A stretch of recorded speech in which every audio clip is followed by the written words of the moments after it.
first. Okay. You ready? 1, 2, 3.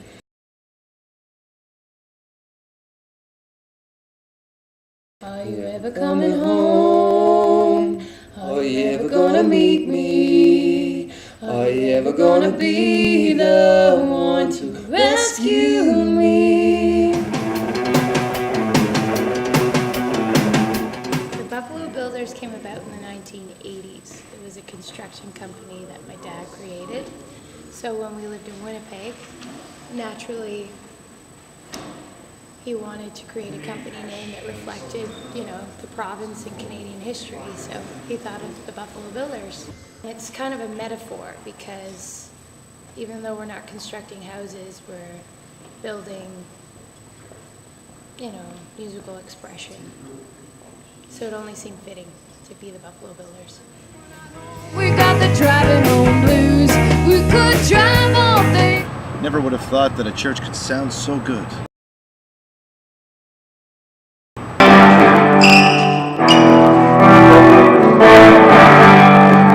Reverend Tamos is in the neighborhood and very enthusiastic about this project, and so he very kindly offered the use of the space for a small fee.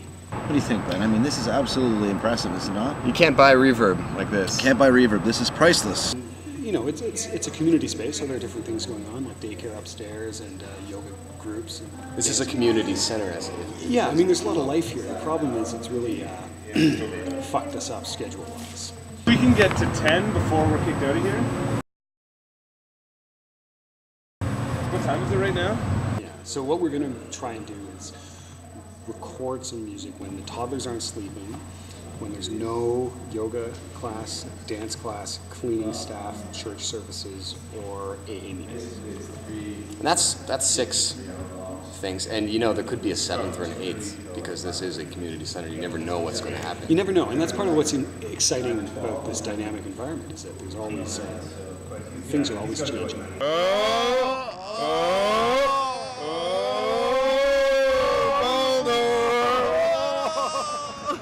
Ooh, yeah.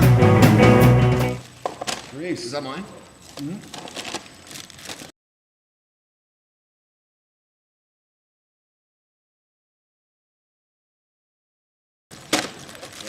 Could you tell us how you feel about our bass player, Simon Elliott? Simon Elliott, your brother and bandmate.